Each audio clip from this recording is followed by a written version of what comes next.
Salvador, outro igual não há. Todos os dias quero louvar as maravilhas de teu amor.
Boa noite, irmãos, boa noite, família Cristo é Vida, boa noite a todos os que têm nos acompanhado ao longo desse tempo, através desses vídeos da nossa igreja, em todas as pregações.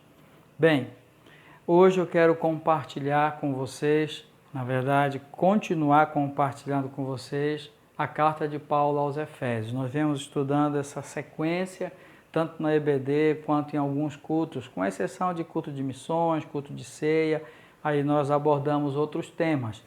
Mas eu quero continuar abordando com vocês Efésios e vamos introduzir hoje o capítulo 2. Portanto, vocês podem procurar aí na Bíblia de vocês, já ir encontrando o texto, tá? Efésios, capítulo 2. No capítulo 1 de Efésios, que o apóstolo Paulo ele vai falar sobre as bênçãos espirituais nas regiões celestes. Nesse primeiro capítulo, nós vamos encontrar a eleição, a regeneração, vamos encontrar a santificação como uma obra da salvação de Deus. E nós vamos ver esse Deus aí bendito, tá? Já no capítulo 2, nós ainda vamos continuar falando sobre valores espirituais, mas o apóstolo Paulo ele apresenta a salvação de Deus com alguns detalhes. E essa vai ser a nossa palavra-chave, né? Detalhes a mais. Então, alguns detalhes com algumas explicações a mais. Nós precisamos então ler essa primeira parte, que vai ser do versículo 1 até o versículo 10, tá certo? Então, Efésios, capítulo 2, do versículo 1 até o 10, e nós vamos ler em duas sessões. Por quê? Nós vamos ver primeiro detalhes da salvação relacionado ao homem e depois detalhes da salvação relacionado a Deus, tá certo? Então, nos primeiros versículos, do versículo 1 até o versículo 3, nós vamos ver mais detalhes dessa salvação, dessas bênçãos espirituais de Deus, né? Dessas bênçãos nas regiões celestes, apenas olhando detalhes relacionados ao homem, tá? Ao gênero humano. Paulo pode estar falando aqui diretamente à igreja, mas eu quero fazer uma abordagem geral, tá bom? Vamos ler então o versículo 1, 2 e 3. Diz assim: Ele vos deu vida, estando vós mortos nos vossos delitos e pecados, nos quais andaste outrora, segundo o curso deste mundo, segundo o príncipe da potestade do ar, do espírito que agora atua nos filhos da desobediência, entre os quais também todos nós andamos outrora, segundo as inclinações da nossa carne, fazendo a vontade da carne e dos pensamentos, e éramos, por natureza, filhos da ira, como também os demais. Nessa primeira sessão, nesses primeiros 3 versículos, nós vamos ver detalhes da salvação relacionado ao homem. E, naturalmente, nós não vamos verificar, né, bênçãos da salvação. Pelo contrário, nós vamos avaliar aí o estado do homem antes da salvação, de acordo com a descrição de Paulo nesses primeiros versículos aqui. Nós encontramos de cara que o homem está morto, né? Ele vos deu vida estando mortos nos vossos delitos e pecados. A primeira palavra que destaca o estado do homem e que vai aí explicar melhor a situação para a salvação é a palavra que o homem está morto, né? Essa palavra morto tem a ver com a morte espiritual, que é a separação de Deus, porque toda morte ela é explicada biblicamente como uma separação. A morte física é a separação do corpo e a alma. E a morte espiritual é a separação do homem da pessoa de Deus. E é dessa separação que o apóstolo Paulo está dizendo que todos então estão mortos, separados de Deus, tá? Fisicamente, todo homem, todo gênero humano, né, fisicamente está vivo, né? Ele tem uma vida social, tem uma vida moral, tem uma vida emocional. Uma pessoa sem Cristo pode ser um excelente professor, pode ser uma excelente mãe, pode ser um excelente comerciante, pode ser um cidadão exemplar na sociedade sem nenhum dia ter sido preso ou coisa dessa natureza. Pode ser uma pessoa honesta, porque o que o apóstolo Paulo está falando de morte não tem a ver com questões intelectuais, com questões de conhecimento, com questões sociais, com questões econômicas, com questões até mesmo morais. mas tem a ver com questões espirituais. Portanto, mesmo fisicamente, moralmente, socialmente vivo, Paulo descreve esse homem separado de Deus, portanto, morto. E o que é um morto? Um morto é alguém que não respira, que não come, que não sente cheiro, é alguém que não se move, é alguém que não se interessa por nada que é material. Da mesma forma, a morte espiritual. Alguém que está espiritualmente morto não se interessa pelas coisas espirituais, não se interessa por Deus, não se interessa pelas coisas de Deus, não tem interesse, não tem consideração por valores espirituais. E eu não estou falando de valores espiritualistas, né? Porque existem pessoas que a nível espiritual ou espiritualista são idólatras, são pessoas que buscam espíritos, mas achar a Deus é outra história. E a palavra de Deus, então, é o norte, a nossa orientação para nós termos uma vida espiritual. Mas a primeira palavra que aparece, portanto, então, é que o homem está morto espiritualmente, separado de Deus. Qual é a razão dessa morte? Todo ser humano que morre, né, recebe um laudo, né, recebe ali um atestado de óbito. Né? Nesses dias, né, o mundo todo tem sofrido, né, com um atestado de óbito, atestado de um laudo médico de morte por Covid-19. Né? Então, tem que constar ali a razão da morte de uma pessoa. E espiritualmente, qual é o laudo? Qual é a razão dessa morte espiritual? O próprio texto vai definir isso.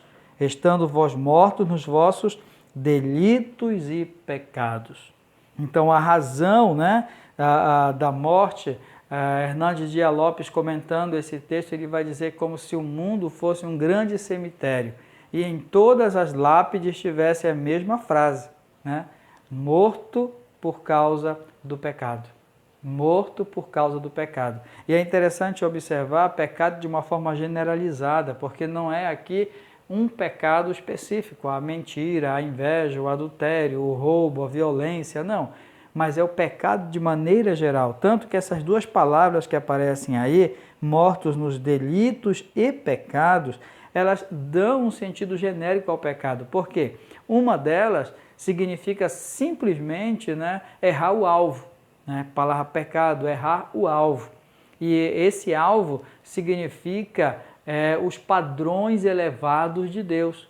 Os padrões de Deus. Então, toda vez que o homem não acerta os padrões de Deus, e ele faz isso constantemente, é uma evidência do seu pecado. E como é que o homem erra o alvo de Deus? Erra o alvo de Deus através de questões financeiras, erra o alvo de Deus através de questões familiares, erra o alvo de Deus através de questões morais. E, então, em vários aspectos da vida, erra o alvo de Deus. Portanto, o pecado não é um ato, não é uma coisa só, mas é errar o alvo, errar o padrão estabelecido por Deus. Tá? E essa é a razão da morte, porque o homem não consegue atingir o padrão de Deus, ele erra constantemente. E daí, esse pecado, ele gera essa separação, gera essa morte de Deus. Portanto, aí está, o homem sendo descrito aqui por Paulo, morto. O homem sendo descrito aqui por Paulo, pecador. E ele é pecador por natureza. Além disso, também, o homem é descrito aqui como escravo. Observem comigo na leitura desses 3 primeiros versículos, né? No qual andastes outrora segundo o curso deste mundo, tá? Segundo o principado da potestade do ar. E aí, indo para o versículo 3, entre os quais também todos nós andamos outrora, segundo as inclinações da nossa carne. Então, segundo dá a ideia de ser orientado, né? De ser dirigido, de ser movido, conduzido. Segundo, né? Segundo o quê? 3 inimigos das nossas almas, 3 inimigos de todo ser humano, que é o mundo, o diabo e a carne. Tá? Então, são 3 elementos que colaboram para o pecado. eles escravizam o homem no pecado. E um breve resumo de cada um desses três que estão aqui descritos, né? O versículo 2, segundo o curso deste mundo, ainda no versículo 2, segundo o príncipe da potestade do ar, que aqui é o adversário, é o diabo, e no versículo 3, segundo as inclinações da carne. Então, esses três elementos aí cooperam para o homem se tornar escravo, preso ao pecado. O que é o mundo? O mundo, não estamos falando aqui do globo terrestre, da terra, do local, da coisa material, mas nós estamos falando de um sistema que existe no mundo. E é interessante observar esse sistema, porque esse sistema do mundo ele é formado pelo próprio homem pecador. Parece que é um ciclo. O homem é pecador e forma um sistema pecador.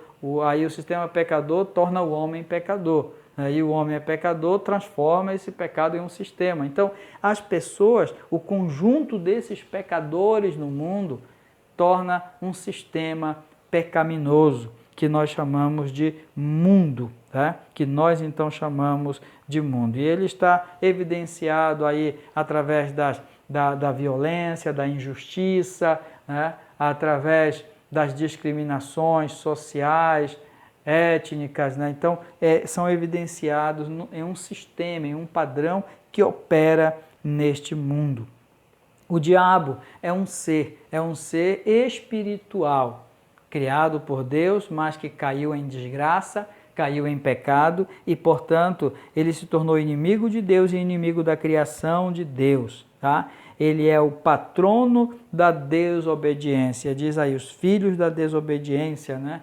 Então, ele foi o primeiro desobediente e aqueles que o seguem se tornam também desobedientes. E é o que ele tenta fazer. Esse é o grande alvo dele, desde o início, desde Adão e Eva. O que ele sempre quis fazer é fazer com que os filhos de Deus, ou as criaturas de Deus, fossem desobedientes a Deus. E esse é o grande propósito. Para isso, ele usa todas as artimanhas possíveis. Pessoas com quem ele possa influenciar outras pessoas.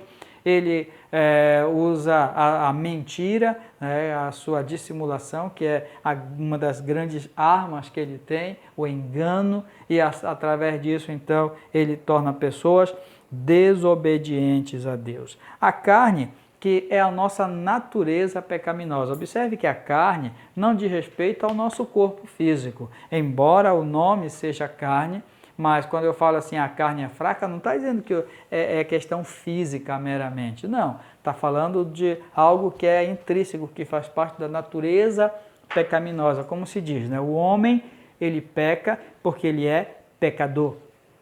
Porque é pecador. Então, a sua natureza, a nossa natureza pecaminosa é que nos conduz para o pecado. Tá? Então, essa natureza caída, né? Ela é uma natureza, então, que nos conduz ao pecado. Então, por natureza, o homem é egoísta. Por natureza, o homem é materialista. Por natureza, o homem, ele é violento. Então, essa é a natureza pecaminosa que o homem nasce com ela, que nós nascemos com ela. E observe que essa natureza propensa ao pecado, esse mundo que é um conjunto, um sistema que também empurra para o pecado, e o próprio Satanás com seus enganos também conduz para o pecado. São três elementos que escraviza o homem ao pecado. Bem, falamos até agora sobre, então, detalhes da salvação relacionada ao homem, o seu estado antes da salvação. Morto, né? Pecador, escravo do pecado, ou escravo, na verdade, por esses três inimigos, tá? E também condenado como filho da ira. O próprio texto encerra, né, o versículo 3 que nós lemos, encerra com esses detalhes, entre os quais também todos nós andamos outrora segundo as inclinações da nossa carne, fazendo a vontade da carne e dos pensamentos, e éramos, por natureza, filhos da ira, como também os demais. Éramos filhos da ira. Essa palavra, essa expressão filho da ira, ela é chamada de hebraísmo, né? É uma linguagem hebraica que às vezes fica difícil de traduzir para outros idiomas, inclusive para o português. Mas a ideia de filho da ira é que são pessoas que são merecedores da justiça de Deus. São pessoas que estão prontas, estão aptas, estão preparadas para receber a ira de Deus sobre si.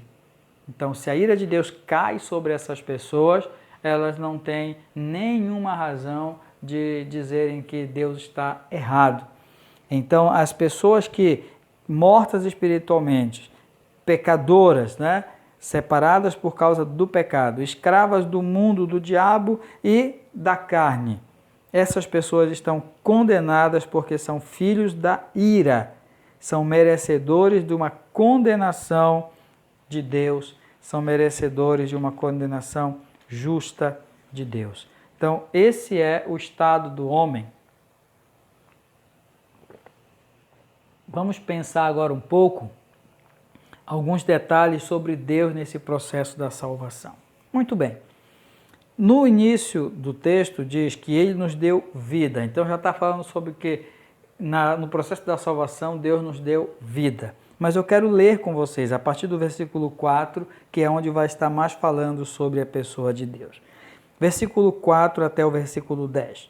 Mas Deus, sendo rico em misericórdia, e por causa do seu grande amor com que nos amou, e estando nós mortos nos nossos delitos, nos deu vida juntamente com Cristo. Pela graça sois salvos. E juntamente com Ele, nos ressuscitou e nos fez assentar nos lugares celestiais em Cristo Jesus, para mostrar nos séculos vindouros a suprema riqueza da sua graça em bondade para conosco em Cristo Jesus. Porque pela graça sois salvos mediante a fé, e isto não vem de vós, é dom de Deus, não de obras, para que ninguém se glorie. Pois somos feitura dele, criados em Cristo Jesus para boas obras, as quais Deus de antemão preparou para que andássemos nelas. Muito bem, então essa segunda parte vai falar sobre detalhes da salvação relacionado à pessoa de Deus. Então, primeiramente, Deus ele nos deu vida. Era necessário, era a primeira coisa que um morto precisa é de vida. Agora, como foi que Deus nos deu a vida? Como foi possível o Senhor nos dar vida se nós estávamos mortos, completamente mortos? Ele nos deu vida. No versículo 5 e o versículo 6 fala que essa morte ela veio através da ressurreição de Jesus Cristo. Nos ressuscitou juntamente com Ele. Então, Deus ele não deu vida consertando.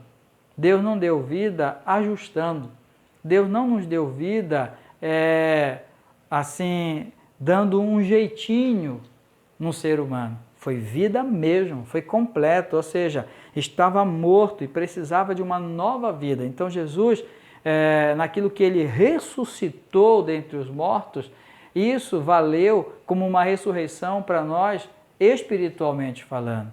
Então foi uma nova vida, como o Senhor fala para Nicodemos, lá em João capítulo 3. Importa nascer de novo, é uma nova vida mesmo. Então quando diz aqui que Deus nos deu vida, Ele não estava somente fazendo uma reforma no ser humano, somente fazendo um conserto, um ajuste, mas Ele estava realmente trazendo alguém que estava morto para a ressurreição, para uma nova vida. Então, no ato da salvação, que nós vimos que o Pai, Ele nos escolheu, a eleição antes da fundação do mundo, previa que nós tínhamos que ter uma nova vida e Ele então nos dá. A primeira coisa que Deus nos dá aqui é uma vida, tá? Essa vida de Deus que Deus nos deu, ela vem pela sua misericórdia, pelo seu amor e pela sua graça, versículo 4. Mas Deus, sendo rico em misericórdia, por causa do seu grande amor, que nos amou, e no final do versículo 5 diz, pela graça sois salvos. Então observe essas três palavras muito, muito importantes para nós. Por quê? Porque Deus em misericórdia, na riqueza da sua misericórdia, Ele nos olhou com misericórdia. Misericórdia é um ato do olhar, é o ato de se compadecer, de ver alguém caído, prostrado, alguém necessitado, e você ter empatia no sentido de você olhar e ter misericórdia. Foi o que Deus fez. Ao nos ver, Deus teve misericórdia. Mas além de Deus ter misericórdia, Ele teve uma atitude, uma ação. E a ação de Deus foi pelo seu amor. O amor de Deus é uma ação, porque Deus prova o seu amor em ter dado Jesus Cristo. É uma ação de Deus, não é um mero sentimento. Então, a salvação de Deus veio pela sua misericórdia em nos contemplar, em sentir, né, em ter empatia, em ter misericórdia, que a palavra misericórdia, eu não falei, mas é um composto, né? Misericórdia, né? A ideia de córdia vem de coração, de cardia, né? E miséria realmente é a pobreza. Então, Deus sentiu no coração pela nossa miséria. Então, isso é ter misericórdia. E aí Deus, quando olha para o gênero humano e vê morto, Ele tem misericórdia e age com amor. E como é que esse amor nos alcança? Nos alcança pela sua graça. Tá? Então, a graça de Deus foi a forma como Ele nos tocou, que Ele nos alcançou. Jesus morreu na cruz pelo amor, mas isso fez um efeito na minha vida pela sua graça, pela graça de Deus. Lá em Atos capítulo 2, versículo 37, depois da primeira mensagem do apóstolo Pedro, as pessoas ficaram meio que desorientadas e falaram assim, o texto diz que aquela palavra do apóstolo Pedro falando sobre a obra redentora de Jesus compungiu o coração daquelas pessoas e eles falaram, então irmãos, o que nós podemos fazer? Mas esse compungir o coração é como se fosse uma espada penetrando o coração de alguém, né? Aquela dor profunda no coração. A graça de Deus, quando nos alcança, ela nos alcança constrangendo, né? O amor de Deus nos constrange. Então é um alcance da graça de Deus. E esses três elementos, a misericórdia, o amor e a graça, foi essa operação geral de Deus para a nossa salvação. Agora, o Senhor Jesus, o Senhor Deus, Ele nos deu vida pela sua misericórdia, amor e graça, mas novamente voltamos, porque foi por meio de Jesus. Quando Deus nos promoveu a eleição e nos deu a redenção veio por Jesus Cristo.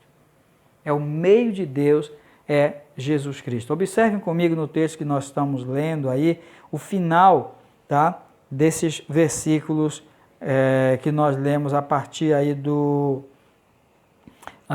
versículo 5, tá? O final do versículo 5, não bem o final, diz, com Cristo, né? E nos deu vida juntamente com Cristo.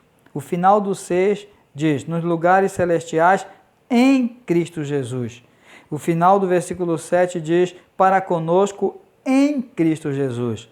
O meio ali do 10, também a parte B, a parte A do 10, podemos dizer assim, criados em Cristo Jesus. Então, a operação da salvação de Deus, o meio dela foi a pessoa do Senhor Jesus Cristo. Então, Jesus realmente, Ele é o alvo da nossa fé, o foco da nossa fé.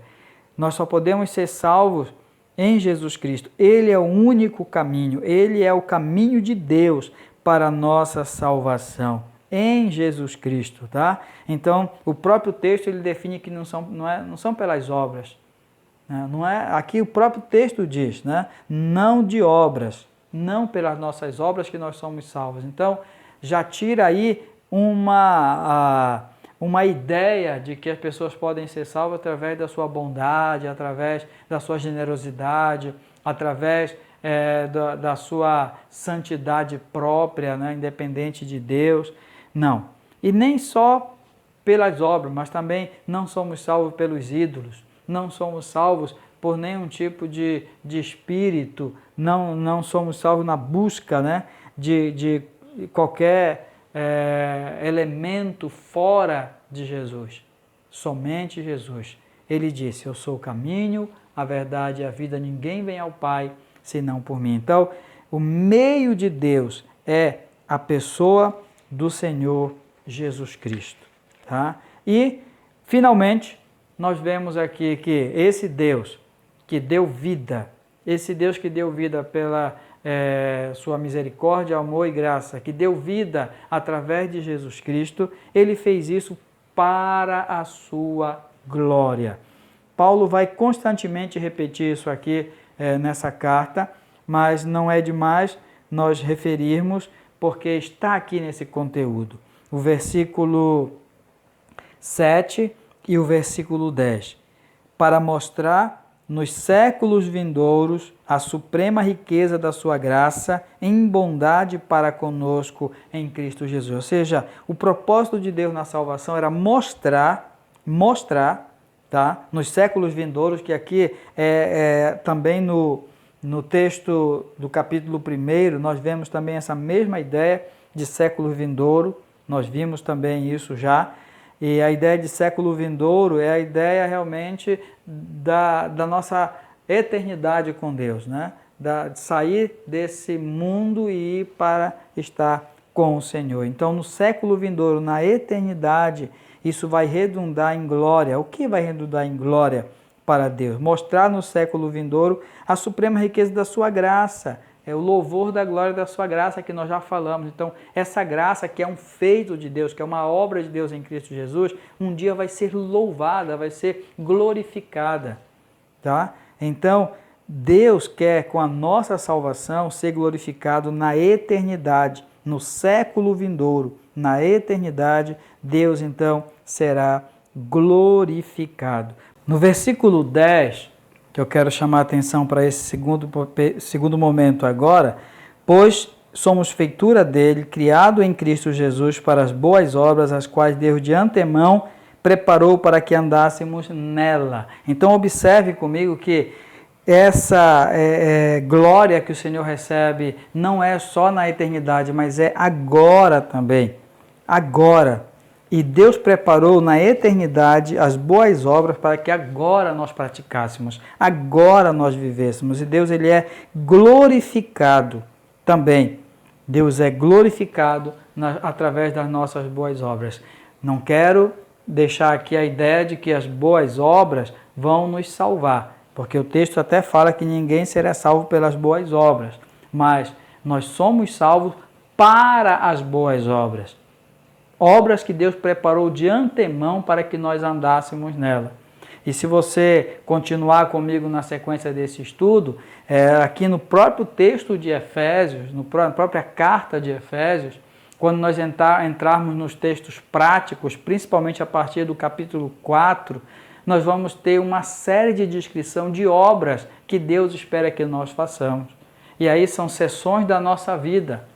Envolve a vida familiar, a vida profissional, nosso relacionamento com o mundo, onde nós estivermos, tá? E até na nossa luta espiritual. Que obras são essas que Deus quer então que nós vivamos, que nós pratiquemos? Bem, o fato é que Deus é glorificado nas nossas obras. Lá em Mateus, no chamado Sermão do Monte, o Senhor fala ali, para que vejam as vossas boas obras e glorifiquem vosso Pai que está nos céus. Portanto, nós somos salvos para a glória de Deus, que um dia será manifestada no céu e também deve ser manifestada através das nossas obras aqui neste mundo. Nós somos feituras, obras de Deus. Tá? Nós somos criados em Cristo Jesus para as boas obras que Deus de antemão preparou para que nós andássemos nela. Deus nos deu vida, nós estando mortos. Deus nos deu vida, nós estando mortos. Mas eu quero ainda considerar uma parte aqui do versículo 2 e do versículo 3, já em termos de aplicação. Veja lá comigo, versículo 2 e versículo 3. No final do versículo 2 diz assim: do Espírito que agora atua nos filhos da desobediência. agora. Enquanto Paulo estava escrevendo para a igreja salva, que devia considerar de onde Deus a salvou, de que estado Deus a salvou, ele falou, mas olha, vocês são salvos, mas agora existem pessoas que são filhos da desobediência que estão vivendo agora em desobediência. E ainda no versículo 3, na parte inicial, diz, entre os quais também todos nós andamos outrora. Ou seja, esses filhos da desobediência, um dia fomos nós. Hoje nós fomos alcançados por Deus, pela sua visão misericordiosa, fomos alcançados pelo seu amor que foi provado por nós, fomos alcançados pela sua graça, mas outrora nós éramos como eles. E aí, considerando que de lá nós saímos, de lá Deus nos tirou, de lá nós fomos transformados, vem então as aplicações que eu quero deixar nessa noite para todos nós. Primeiro, como você tem abordado o mundo perdido? Sabendo que você saiu de lá, sabendo que Deus tirou você de lá. Você tem vivido conflitos com pessoas que não têm Deus como Salvador?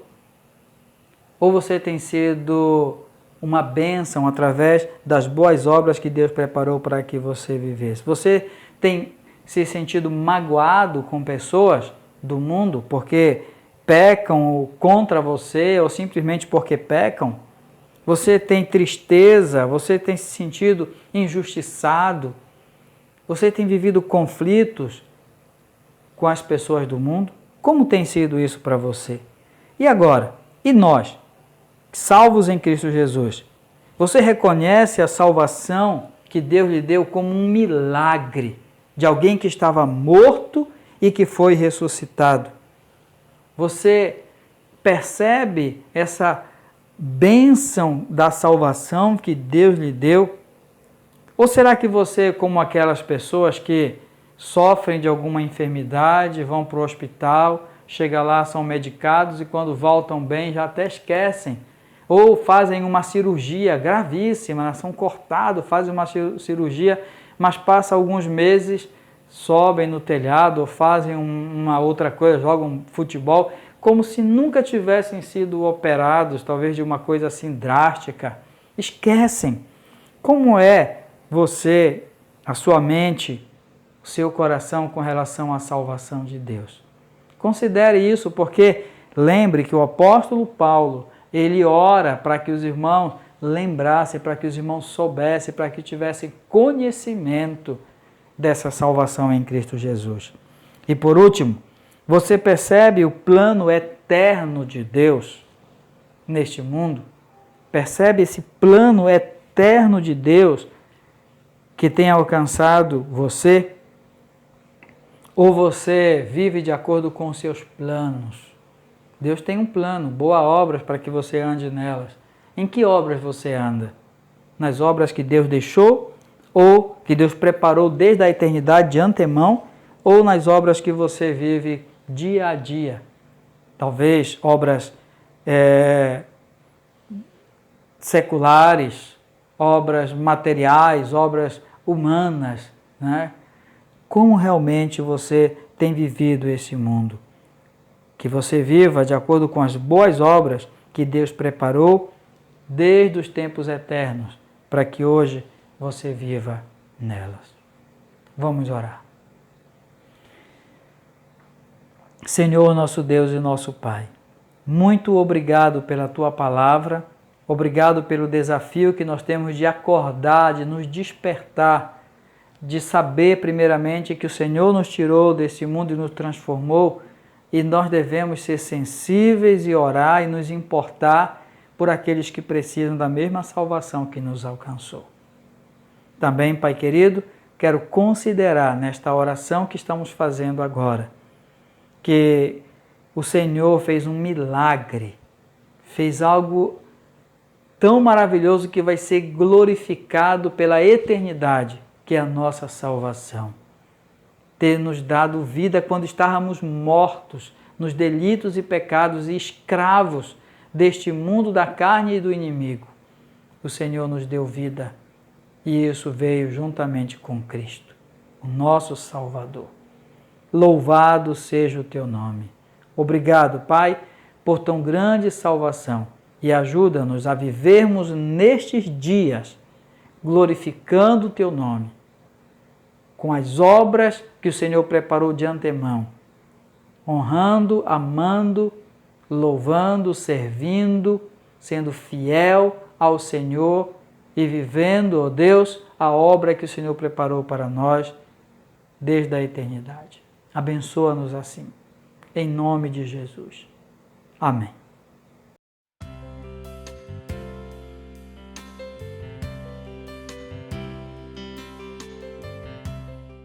Só encerrando, irmãos, louvamos a Deus por esse tempo que passamos juntos. E lembrando, quarta-feira, nosso culto da família, chamada lá pelo Zoom, tá? Então que Deus nos abençoe, dê a todos uma semana abençoada, guardando e guiando continuamente nossas vidas. Abençoe as nossas crianças, adolescentes, jovens, cada casal, cada um de nós, segundo a boa mão do Senhor, com uma semana abençoada e frutífera, segundo a bênção do nosso Senhor. Amém.